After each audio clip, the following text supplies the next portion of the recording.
gentlemen, the Uncutt Podcast.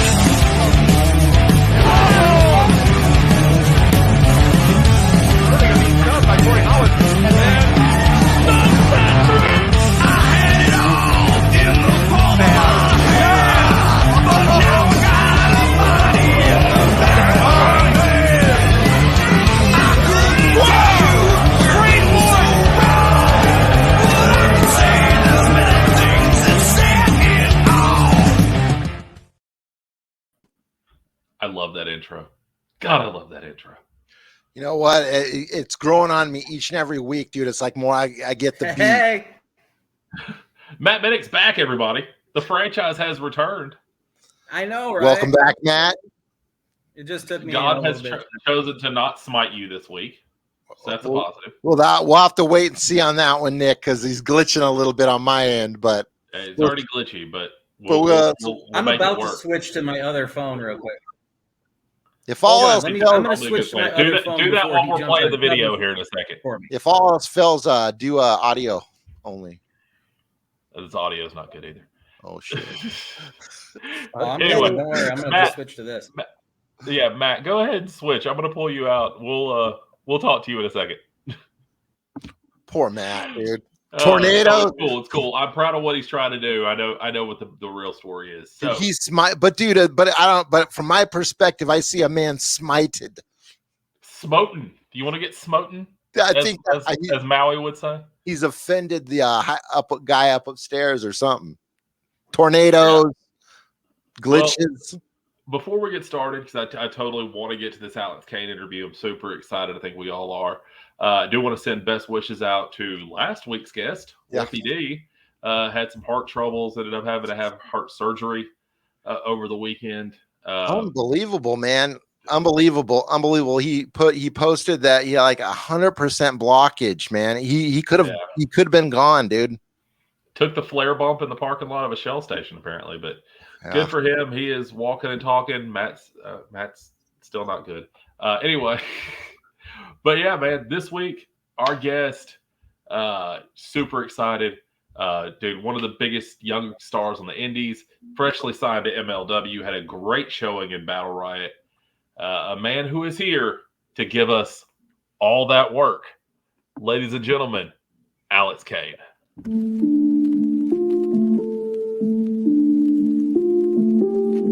I got 100 bricks, 14.5 a piece, and I'm top 6 by the house on the beach. I got 100 bricks, and I'm top 6. Talk about the feds at the spot, bro. Gold badges, black magazine for the one time pop, drop the basket. Shit happens. Yes! Have your man preaching it out. The last man to make that move, the move slicker or quicker, or the booms who be cashing you out. Tag where the body is found. The defendants of the fire room full of giants, so my niggas is loud. Cause I'm the Lex Luger with the Ruger. Come up on the Spectre real close, I'll shoot ya. Black Land Cruiser, no apologies for the cool snatch. There he is. I'm gonna need that video. We're done here for sure. That was fire. That was really cool. I really do appreciate that. Yeah, you need to go back. Good brother TJ Vegas, man. TJ Vegas, you got to go back and watch it. About 15 seconds in, you do this awesome suplex, dude. That's exactly the way I used to do it. No, Right. do that at all, brother. Christ. This is why we don't take him out in public, man. Like, I'm sorry. 15 This is seconds. the only time he gets near the real world is when he gets to talk to wrestlers. So, Welcome, man. welcome to the show, man. We're going to start you out with my new favorite first question. Everybody always asks who you were trained by, your first match, all that other happy horse shit. I want to know what the moment was you knew you wanted to be a pro wrestler. The moment I knew I wanted to be a professional wrestler, I watched Stone Cold Demolition when I was like, I think I might have been like 5 or 6. I got it at a yard sale, and I didn't exactly know like who everybody was, but like the person that sold it to me kind of explained to me Stone Cold Steve Austin's character, and like I was like, okay, this could be pretty cool, or whatever I said when I was 5 or 6. and I brought it home and I popped it in, and I was like I saw all the pyro and all this other stuff. I'm like, yo, this is awesome. This is nuts. Like, this is what I want to do the rest of my life. Like, I got to figure out how to do this. So yeah, watching that VHS was the moment I realized I wanted to be a professional wrestler. Awesome, man. So you fall in love with? Oh, my turn. I know You who. go nuts. Oh, It's your thing, Robbie.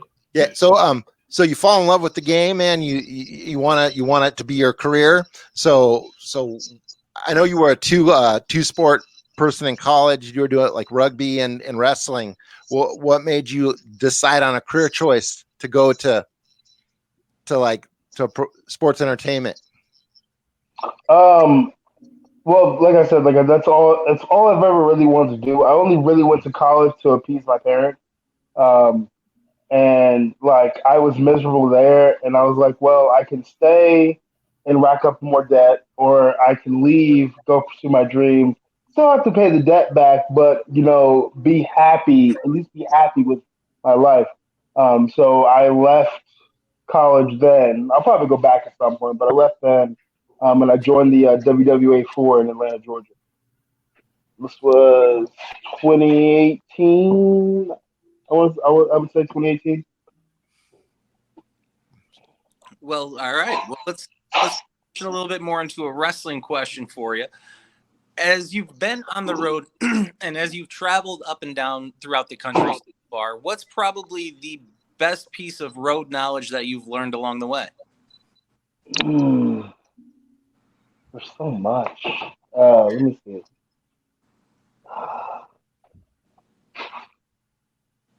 I guess it has to do with wrestling and like social media stuff. Like, for like any like wrestlers coming up, like Twitter is your best friend. As far as like really like getting yourself out there, because Twitter is where internet wrestling is. And the biggest thing with Twitter, and a lot of people say that it's like really, really hard, and it is to a point, but Twitter is more about moving people, being able to move people with the algorithm. So like you're not gonna post your wrestling stuff and like unless your account was like a huge wrestling page or whatever, you're not gonna post your wrestling stuff or whatever and then get like a bunch of traction and get a bunch of views. With Twitter, it's be a normal person with no bad takes and like have your wrestling stuff on your page, but like ask questions. Like I remember, or say something profound or funny. Like when I first like started to like really catching like I guess not heat because it wasn't bad. When the rocket started to take off for me, I posted "Old Cracker Barrel is the Jim Crow Applebee's," and that took off or whatever. They got a bunch of views and that got me a bunch of followers. So it's little things like that or whatever that help you get over on Twitter. I mean, being over on Twitter, it doesn't make you a great wrestler, but being over on Twitter definitely does help. And you get to have awesome interactions like you had this week with Shug D. Yeah, where that shit was nuts. he brought up your failed S curl and your big-headed small sunglasses. So those were definitely funny moments of the week. I do think social media is a huge part of wrestling now. To that end, who are some of your favorite people that you follow on social media and like especially Twitter, wrestling Twitter, things like that? Masha Slamovich, AJ Gray, Shug D, of course. Who else? Brian Keith. Even though he don't post that much, but his theme song is awesome. I mean, it's still tipping. I mean, you can't beat that. You can't beat that. Yeah, those would be my picks as far as people that like I frequent on Twitter. Yeah. Well, kind of going on with that, I had this question for like, if I needed a loose one at the end, but I'll ask it now. Like, what was the last movie you watched? Ooh. Or series, maybe a series. A lot of people What's the watch last movie you watched? Suicide Squad. the new one. The new one. The new one. Yeah, which is way better than the internet is trying to say it was. Most definitely. Like if you just don't watch it seriously, especially like being in the business, like John Cena, you just watch it and you're like, this is every funny John Cena must win at all cost trope in one movie. Yeah, it is. Oh my god, it was funny. Like I don't think DC was trying to be serious with it. I think it was a joke. It was supposed to be. It was like DC's version of Guardians of the Galaxy, I think, and I totally appreciated that about it. Like a spoof. So on that note, what is some like superheroes that you grew up as a fan of or still a fan of today? Definitely Flash, and Green Lantern were my main two. As I've gotten older, like I learned about like Black Panther and Moon Knight, like Iron Man and shit like, and heroes like that. But like growing up, it was the Flash and Green Lantern. The Black Green Lantern. I can't remember his name right now. Man, I got me. Minik's gonna shout it out in like 10 minutes. I'm gonna just pull out the Google phone real quick here. Oh man! While Minik is googling, let's talk about wrestling for a second. I told you before we went on the air, I watched your match with Graham Bell. Actually watched you and Brian Pillman Jr. last night. Cole Radrick. John Stewart. Yeah. Who are some of your favorite people to wrestle, and do you like people that wrestle the same style as you, or do you like kind of doing that Styles Clash deal? I like the Styles Clashing deal because it's a challenge for me, and I like to be challenged. That's been the most fun thing about this run I've been on, is being challenged. As far as like favorite, Graham is definitely up there with my favorite people to wrestle. My tag team partner now, Damian Tangra, is my favorite person to wrestle because even like our styles are both like mat based or whatever, like combat based, but like there's never like we've had like 3 or 4 matches and none of them have ever been like dull or like stale or the same in any way. Bobby Flacco's another one that I like to wrestle.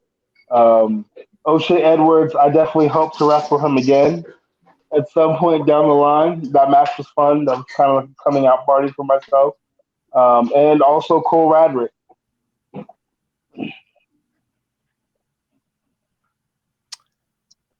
Robbie. Oh, Robbie, wherever you are. Get it together, Robbie. All right, man. Jesus, Robbie. I was listening. Okay. So when you become a professional wrestler after you get your training and stuff, and you're doing your classes and learning the craft, like who was the first OG wrestler that you met that you were like, damn, I can't believe I'm in this guy's presence? Ooh, I mean, so like coming into wrestling, I knew the independents existed, but I didn't know like they existed. Like I knew it was somewhere out here. And me being trained by Fox, when I met him, like that was one of those. Like I mean, he's an OG in to his own self or whatever. But like I didn't know who he was. But when I was in the same room with him, like I felt that it factor, like ooze out of him. It was weird. Like you came to the right place. Yeah, like I came to the right place. Like this guy, like this is the guy, or whatever. And then later I do find out that he is the guy. But just like meeting him at first, I was like, yeah, this guy's definitely like someone special. Okay. I don't know if that answers your question or not. Oh yeah, man, that was great. Thank you. So with a lot of the present door wrestling that we have and a lot of the forbidden doors that are being opened, and you working a lot with MLW, of course, as you have, do you see 3 people either in WWE or AEW that you as the Suplex Assassin would love to be across the ring from? Oh, WWE, Austin Theory, because I wanted that match when I was on the Indies, but I wasn't ready for it. But I'm definitely ready for it now. Oh man, so many people have been released. That's a fair point. Kyle O'Reilly would be a fun match. Yeah, it would. And Shelton Benjamin, because I just want to wrestle him. And then AEW, Sean Dean, because that's another match on one of the Indies, but it was never given to me. Layla Hirsch. That'd be a fun, interesting challenge for me. And then Lee Johnson. Funny thing is, Lee was like my third match ever or whatever, and I have it somewhere. I can't find it, but I won't post it because we had a special guest referee in the match or whatever, and like I didn't know that before the match came, or before we got to the match. So he just comes out and he's like, because him and Lee had like some story going, and he just kind of like fucked up the whole rhythm and cadence to the match. It was just terrible. That's why I won't post it. But he was like my third match. But it'd be fun to have that match again with no special guest referee. So to that end, now that you are in MLW, I mean, we got guys like Tom Lawler and who you have wrestled at Paradigm. Mm-hmm. But who are some guys there you're looking forward to working with? Because I mean, that roster is fucking stacked. Mm-hmm. Like a super underrated roster for anybody who's listening to this. Hammerstone, yeah. Yes. Hammerstone, Jacob Fatu. Well, I'll be at a Fatal 4-Way with him in September, but I definitely want him one-on-one. TJP, Davey Richards, Myron Reed, and Jordan Oliver. Yes. Those are my all favorites. Awesome names. All right, getting back to wrestling, going back to your favorite. Can you give us what your favorite match was, or your favorite WrestleMania? My favorite match, or my favorite WrestleMania.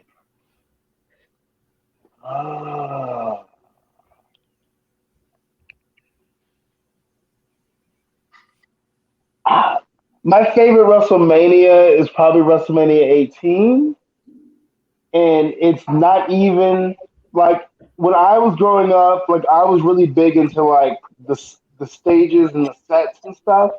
And like WrestleMania 18 is probably my favorite stage and set. So it wasn't my favorite because of the wrestling. It was more my favorite because of how cool it looked. I don't have a favorite match. Yeah, I don't have a favorite match. You know what? Let's piggyback this a little bit. I'm sorry to disappoint. It's okay. What do you think is the worst pay-per-view of all time? And tell me why it's totally WrestleMania 9. Whoa. Whoa. Bret Hart got screwed. Wow. Wait, say that, Matt Minnick, say that one more time. WrestleMania 9 is the worst WrestleMania ever. Wasn't that the one? That's the one where Yokozuna and Brett and then Hogan. Yeah, but that also had Tito Santana, or not Tito Santana, but Tatanka versus Shawn Michaels, the fucking Steiner brothers versus the Head Shrinkers. Does anybody remember that? Undertaker. I remember the Steiner brothers versus the Head Shrinkers. I remember the Steiner brothers and the Head Shrinkers. Yeah, but like the Narcissist making his debut. Undertaker and Giant Gonzalez. Oh God. Yeah. Okay. Do I need to say anything else? You know what, dude? Like looking at it was like pretty epic, being outdoors with the wind blowing. Dude, I'll give it that. I think it was like almost like the end of that spectacle era. You know, it kind of got more reality based kind going forward? Now your turn. Man, I want. What is the WrestleMania that had no fans? Yeah. Oh The yeah. WrestleMania that had no fans. And the reason why it was the worst, the reason why it was worse than because it had no fans. Yeah. Shit was just weird. The whole thing was awkward. Yeah, Like, yeah. you're like, this is supposed to be WrestleMania. I get that, but Yeah. And at the time, I was like, dude, they should just postpone it, not knowing it was going to keep going and keep going and keep going, you know? So I kind of understand why they did it, because like the show must go on, and it kind of encapsulated that moment in history. You know, you can always look back and remember, oh, that was the COVID WrestleMania. My thoughts. yeah. Firefly Man, Funhouse match. Every WrestleMania for a minute now is going to be a COVID WrestleMania. If we're being honest. Yeah. To that end, though, the pandemic was really good for independent wrestling on some level. It was really good for me. I mean, yeah. I mean, there's a lot of guys like yourself. I mean, we had John Wayne Murdoch on a couple episodes ago. You know, a lot of guys who weren't getting a lot of eyes on them. But now that there was no real, I mean, there was wrestling to watch, but it was all very strange because there was no fans, and the indies were still kind of running. Do you? I mean, I was about to say, do you feel like the pandemic helped your career? I think we already cleared that. Oh yeah, it definitely helped my career. I don't know, like, I knew I'd be where I am now, but I didn't think it would come this quickly. I thought it would come in like 2 or 3 more years. But the fact that it's come in 2 years or whatever is, I have to give a lot of that thanks to the pandemic, because it allowed to shine spotlights on guys that, you know, with before the pandemic, with the indies being as crazy as it was, a lot of people were being like lost in the shuffle. But when the pandemic happened or whatever, it kind of forced you to see guys you wouldn't normally see. Yeah, guys and girls. Let's talk about kayfabe for a minute, man. It's been dead. It's been dead for a while, right? But we're doing this. Is it back though? I mean, seriously, do you think that like independent companies as well as the big organizations, do you think they send out misleading information like, oh, you know, so and so's definitely not gonna be here because they got this injury, and then lo and behold, person shows up? Not so much independent companies, because I kind of feel like that. Yeah, probably not. Probably independent companies. I do always wonder, with like WWE and AEW and like news drops and stuff like that. Yeah. Like, who is back here, like getting this information and then leaking it? Why do they still have a job? Yeah. Like, how has the person not been fired yet? I heard on a podcast recently that there was a certain WWE guy that got spilled for leaking information. Like maybe it was like the Brooklyn Brawler got caught leaking info, but that's neither here nor there. It's just amazing though, because like you were saying, Alex, like it's been happening for what, the last 20 years, where there's been leaks of this and that. The last real surprise for me really was Edge cashing in Money in the Bank. The first time when he cashed in on Cena at New Year's Revolution, that was the last time where I was like, oh, I didn't see that coming. Yeah. I think, well, for me, I guess the last time like I was surprised by wrestling, when Edge came back at Royal Rumble or whatever, because he deliberately kept that under lock and key, and the Street Profits winning the Evolve Tag Team title. I want to say 2019. Yep. That was a shock to me also, because I didn't see that coming, because they're on WWE television, but they're at this indie show. They're not going to win these belts. So, lost my entire train of thought because I was thinking Street Profits, got me thinking James. Yeah, I know. I'm sorry. James is a friend of the show. He was on the old iteration of this podcast a few times. He's friends with all of us. Love JD. JD Drake is that dude. That's a fucking match I need to see. Somebody make it happen. Bruh, the only reason why I'm not like super looking forward to that is because I've seen what he does to his chest, and I mean, I like to get chopped to a point because it makes you want it, it brings that aggressive side out of you, but after you get that aggressive side out of you, like there comes a point where this is too much. Like, that shit hurts. Stop that. Mm-hmm. Terrible. So I read this bio of you that they put out before Scenic City Invitational on Voices of Wrestling. I don't know if you read the article, but it was like a preview of everybody that was in Scenic City. And by the way, you fucking killed it in Scenic City. Watched both nights. Haven't watched the afternoon show, the future show yet, but I know you had an awesome tag match on there. That's on the list. I just haven't gotten there yet. They said you have over 100 suplexes in your arsenal. What's is the Mark of Kane your favorite one, or do you just have one that you're just waiting to fucking kill someone with? No, it's some people I started calling it the Kingplex, but most people call it the Kane-ageddon or whatever. I think I like the Kane-ageddon better. But it's the X-Plex. The X-Plex is my favorite one to throw. I love that. And it's always like such a nice setup to go into the finish. Like, and you could just pop it out of nowhere sometimes. That's my favorite moves are the ones that you're like, oh, this is going to be just a regular suit. Oh God, he just fucking flung a motherfucker. Let me piggyback off that. Sorry, Robbie, I'm going to jump you for a second. Oh man, go for it. I actually was watching a video of you earlier, and the crowd was counting all your suplexes like they would do with Brocco Suplex City. Now, how long has that been happening for you with the crowds counting all your different suplexes too? Oh man, it's been, I want to say it's like 6 or 7. No, not even that long. Maybe 3 or 4 months. It started at Action Wrestling. There's this company called LDI Printing and Signs in Noonan, Georgia, and they're like huge. They're huge fans of me and the show, and they came to a show one time and people were like counting the suplexes, but like you couldn't. There was no like visual for it, so they made they made a huge suplex counter, like an adult sized one or whatever, and they were using that. But then they also printed out all these little packets or whatever to hand out to people, so they could get in on the fun.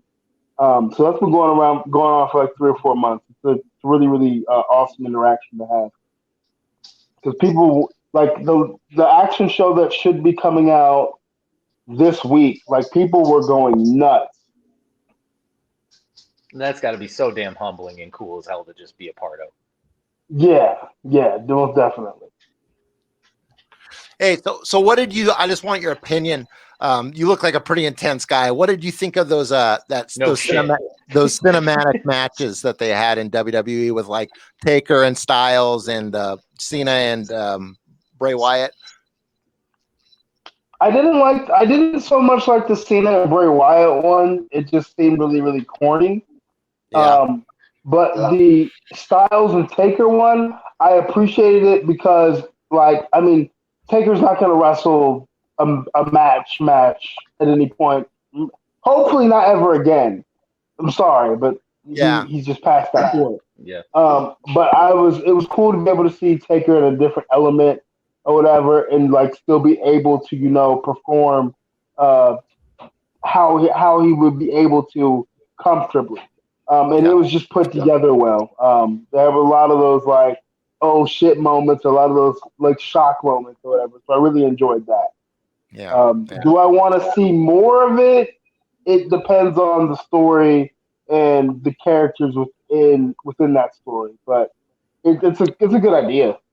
Yeah, I agree with you in limited capacities in certain situations. Yeah, I agree with you 100%. Especially with the way everything was last year. Yeah. Not that things are a whole lot better this year, apparently, but a little bit. At least we can have some fans now. I mean, but that being said, who on the indies right now do you want to drop on their head the most?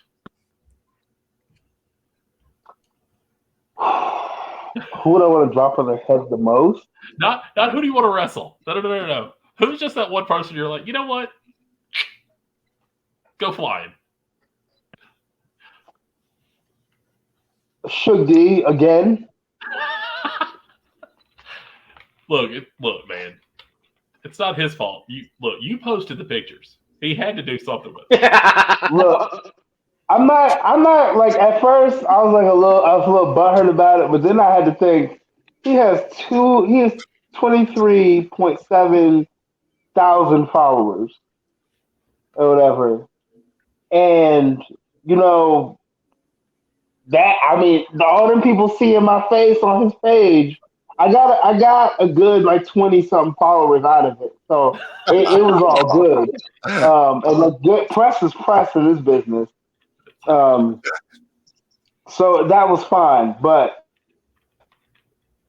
I just want to throw him a few more times. I didn't get to throw him that much, and I want to throw him some more. He needs to be thrown. Mm-hmm. I think all right, I'll take it. Matt, you go ahead. I'll take it. Matt, So let's get back to wrestling, Matt. No, actually, it's not going to be. It's going to be kind of a wrestling question. So with TikTok and Twitter and all the social medias, and I'm sorry, my dog's wanting to be a guest star right now too. With that being, does that help you cut your promos and help you develop your characters, being able to have that extra practice, whether it be through TikTok or Twitter or whatever social media? I think for some people, definitely. For me personally, not really. Because with Twitter, with that promo that I did for the match against Suge D and Kevin Ryan, I honest to God didn't expect it to take off like that, because most of the time you post a promo on Twitter, unless you're somebody, I'm getting to that point where I'm somebody, but unless you're that guy or whatever, it's not going to get much traction on it or whatever. Especially if it's just the run-of-the-mill serious promo. TikTok can be used in a way to help guys cut their promos, because a lot of guys cut these 2-minute promos or whatever, and they lose people within, they lose people when the promo's too long. Instead of a promo being 20-30 seconds, you get to the point or whatever and you go home. Hit and run. So I feel it's hitting, yeah, pretty much less is more in when it comes to promos. So I feel like guys could utilize TikTok as a way to fine tune their promo skills. But Twitter, you have to be you have to throw it into the wind and pray to God it catches a stream or whatever. True. But if not, if you weak-hearted or whatever, just leave it off. Just take it off Twitter. Awesome, man. Hey, so what are your thoughts on women's wrestling, and specifically, what do you think about intergender matches of guys wrestling girls? What are your thoughts on it?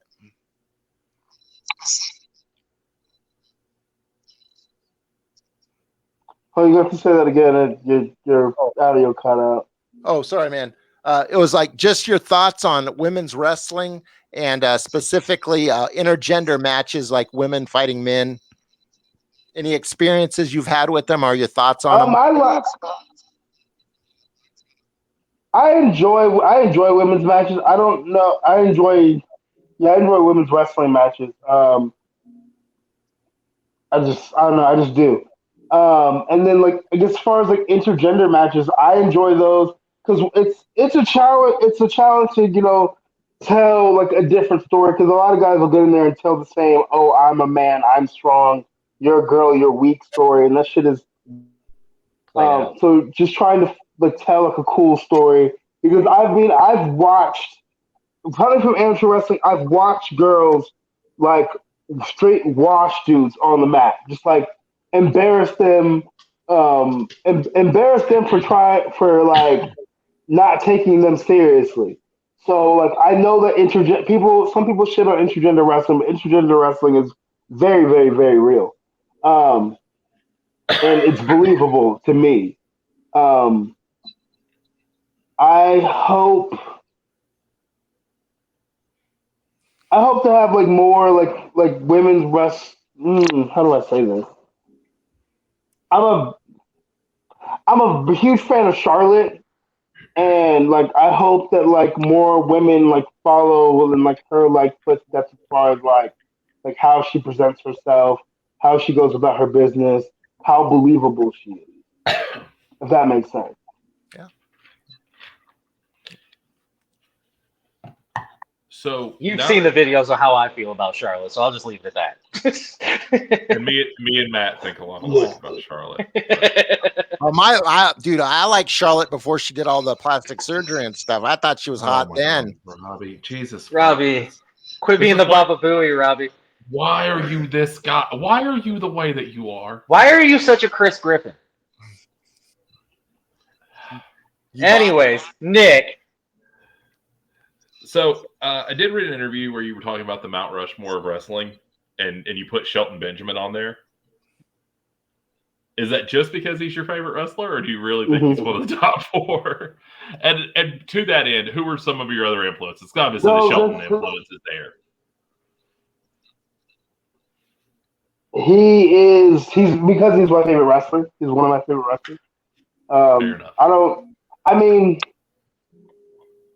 I don't really know. I mean, if he had the machine behind him, he could probably be definitely in somebody's top 4 or whatever. But I mean, most of it is we put the machine behind you, and you got over.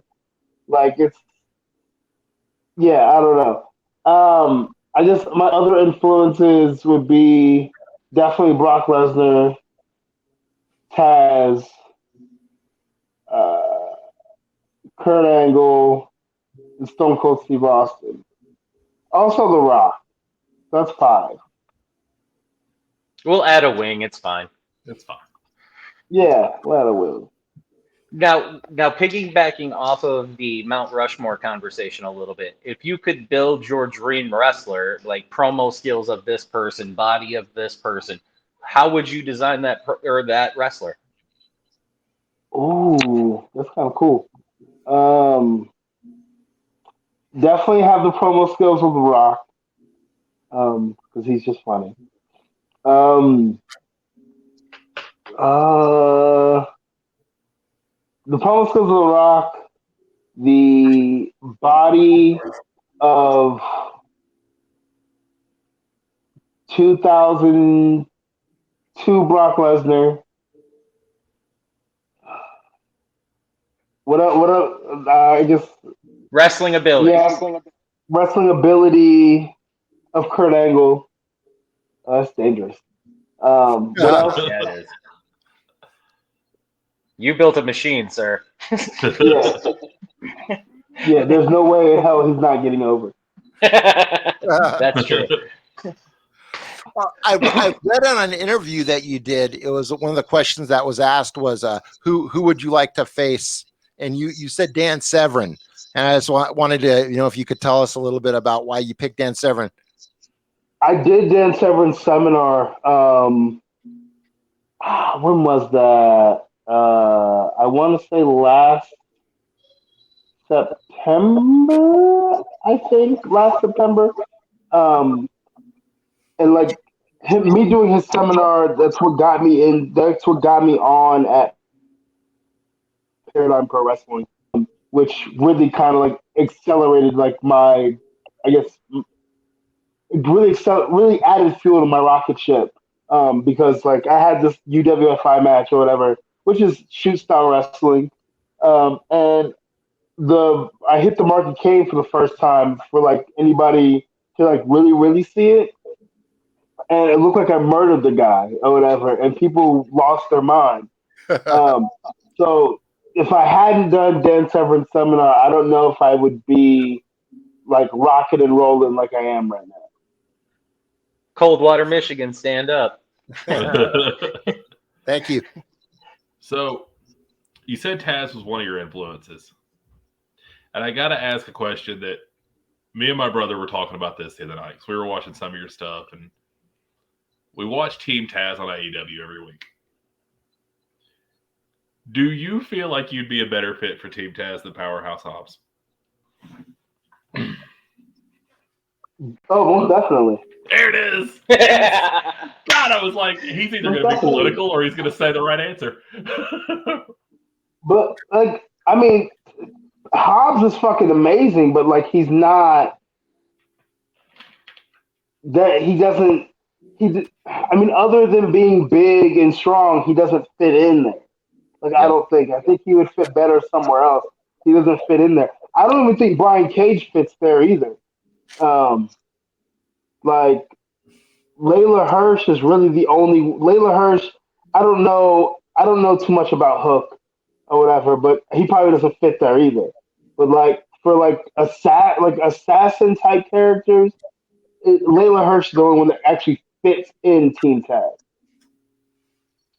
So let's ask you a different kind of question off of that. Build your dream stable then, of current day. Current day. First, I will start with myself. Yep, you have to be in it. Who's with it with you? Layla Hirsch. What is his name? Is it Jackson Stone? In Impact? Jackson Stone. Suplex Shogun. Him, for me, Layla, him. AJ Gray.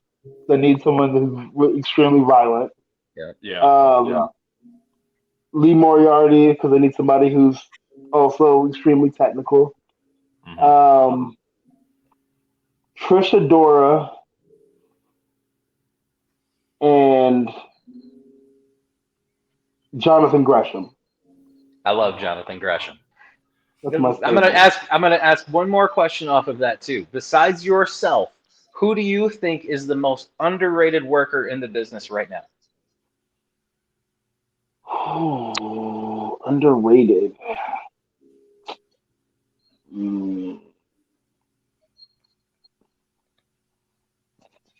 That's a tough one.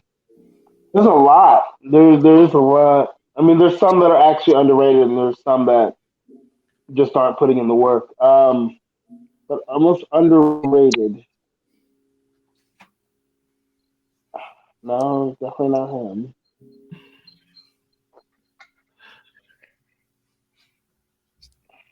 I love that you're just going through a mental checklist of people right now. So either there's a whole bunch of people overrated, or there's lots of pieces of shit. Underrated.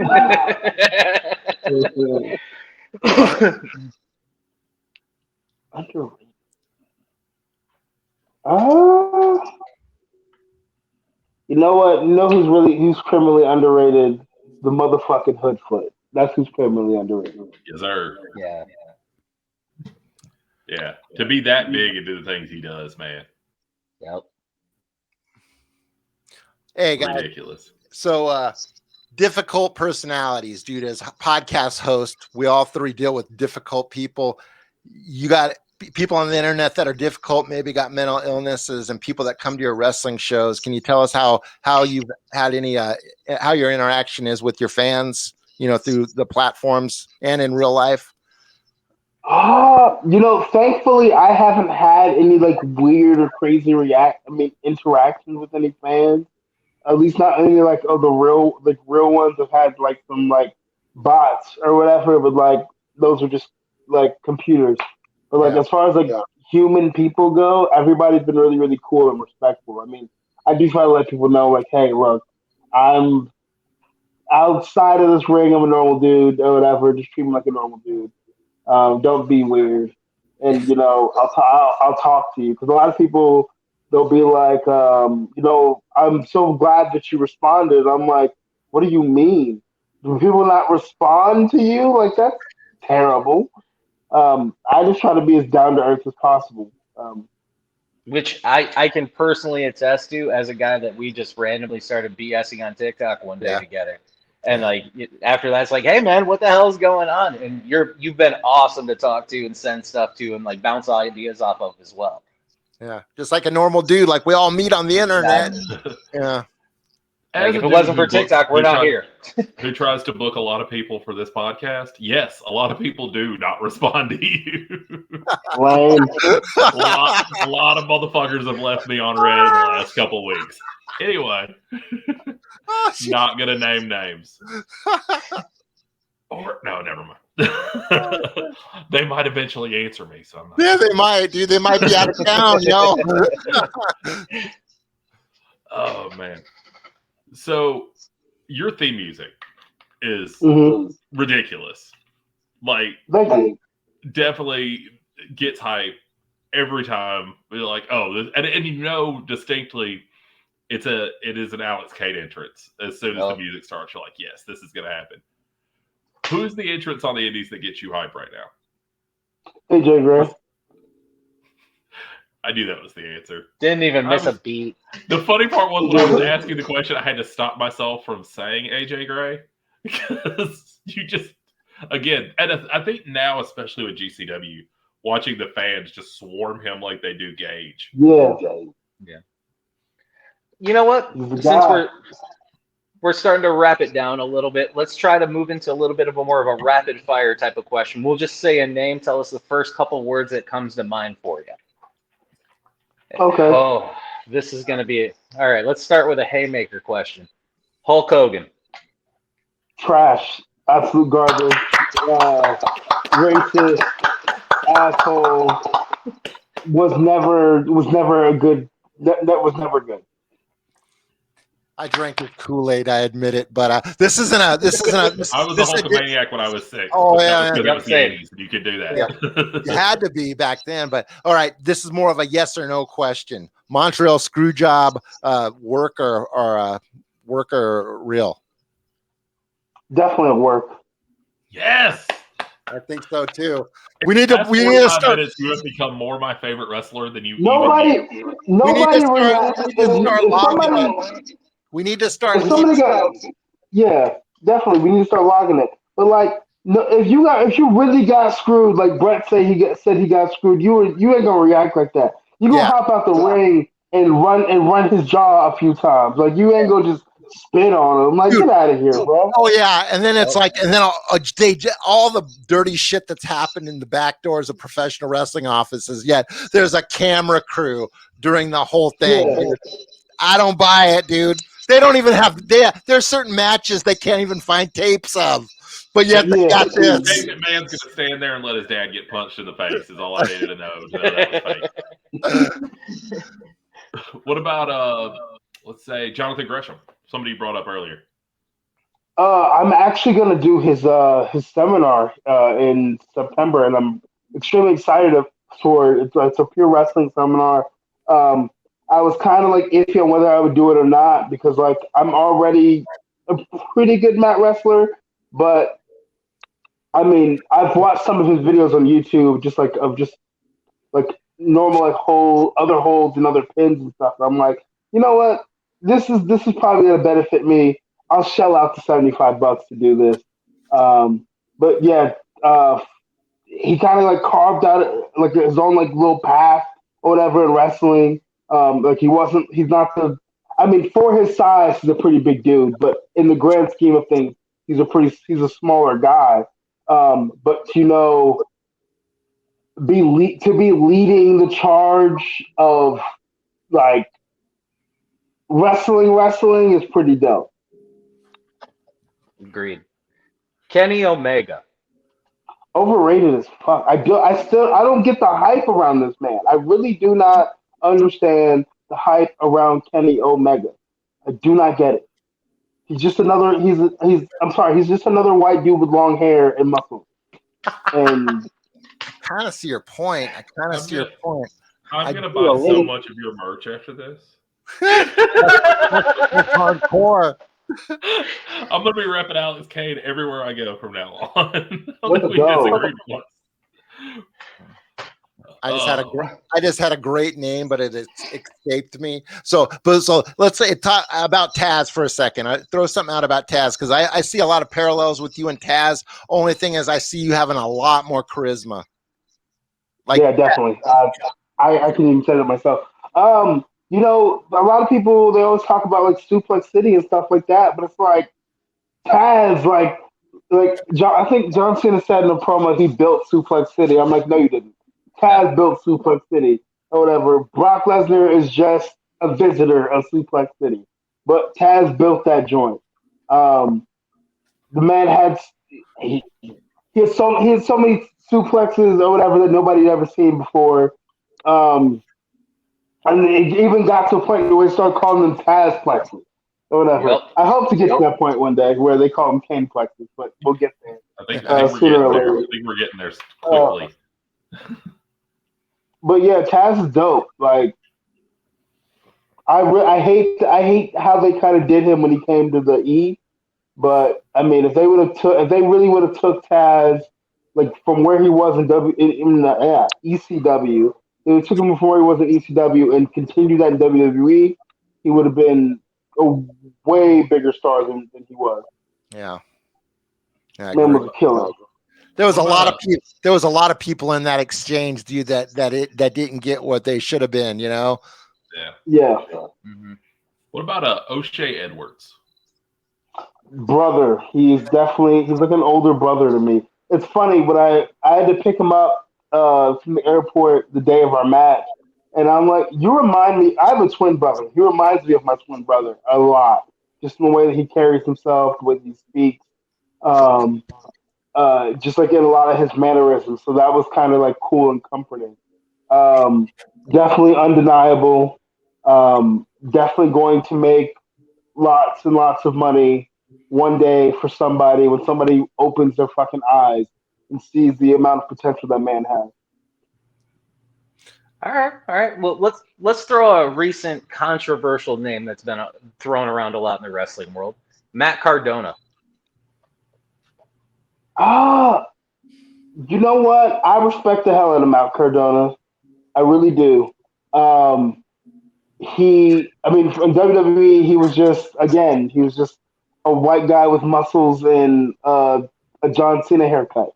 But he was funny though. He was funny. Yep.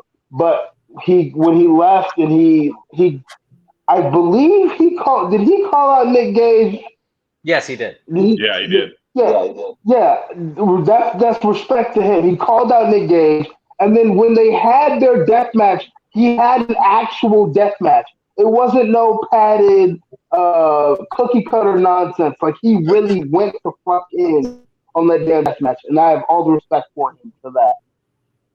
Now, with that though, how do you see GCW evolving with him as champion compared to Gage? I feel like they may be able. They're probably able to tap into another market or whatever, as far like a more like mainstream esque market or whatever with Zack Ryder. I mean, is Matt Cardona like the hugest star ever? No, but he's definitely going to be able to hit a more mainstream audience than Nick Gage ever will. Fair point. Yeah. To that end, would you do a death match? And I mean full on Nick Gage style.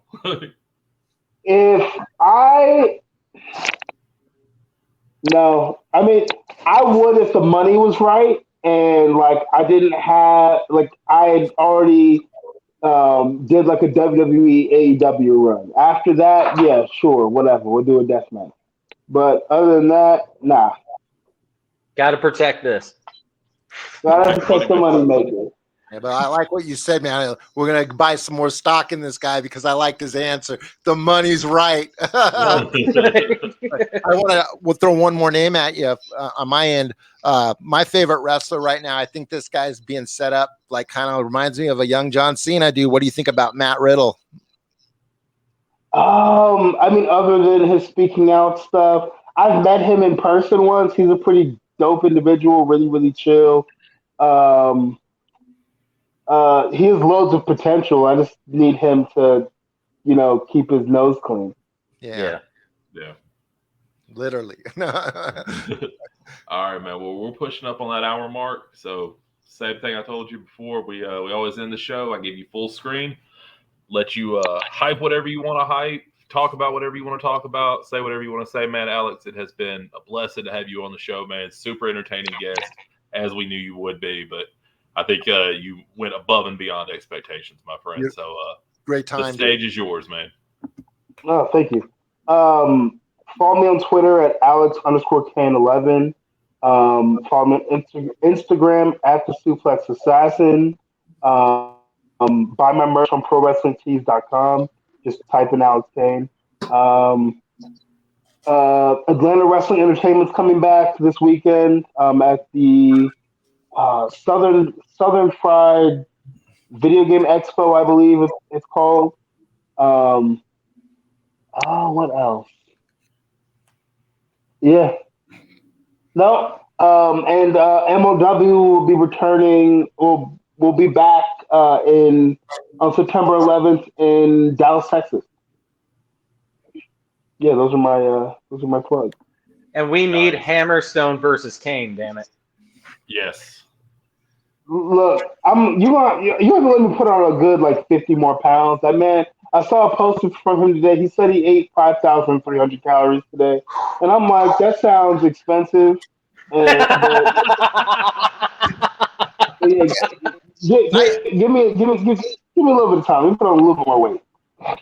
Hey, Alex, I got to throw one more at you, too, because Matt, before the show, told me not to do this. What? I told him he does that to always end the shows, and I'm like, Alex is going to make you look like a punk with him being built. I don't know, man. I think it's close. I think it's close. Not even remotely. Not even close. Not even remotely. No. Thank you for coming on, man. I love you, man. Alex, man, we really appreciate you coming on, brother. Been a pleasure, brother. Thank you. All right, man. Have a great rest of the day. We'll holler at you. What a great fucking guest, man. Nice dude. What a hell of a guy. I love Alex. He's such a wonderful guy. Yeah, definitely going to be hitting up his Pro Wrestling Tees store as soon as we sign out. Wrestlers seem to be pretty nice guys. What happened to you, Nick? Look, man, I was a manager. Oh, okay. Yeah. I gotcha. Yeah. So, all right. Normally we'd announce next week's guest. I'm still waiting on confirmation, so I don't want to name names yet. Keep an eye on the Facebook, the Uncut Wrestling Podcast Facebook, at Uncut_podcast on Twitter. Watch Matt Minnick's TikTok at LovePanda24x48. Watch my Twitter at the Ace Nick White. Watch Robbie Cutthroat on Friendster, I guess. He doesn't. Or whatever mirror at a local GNC he's going to be. I'm going to E-Feds, all right? Yeah. Find me there. Find me over there. I think he posts on his Grindr profile. So, that being said, everybody, thanks so much for watching, listening, enjoying the Uncut Wrestling Podcast this week. We will see you in 1 week with our guest, hopefully, if I get confirmation. Or if we don't, we're just going to come on here and talk about SummerSlam and TakeOver. So whatever. Enjoy us. Baby. Roberto, how many clicks is it? That's 2 clicks. So 2 clicks, boys. See you next week.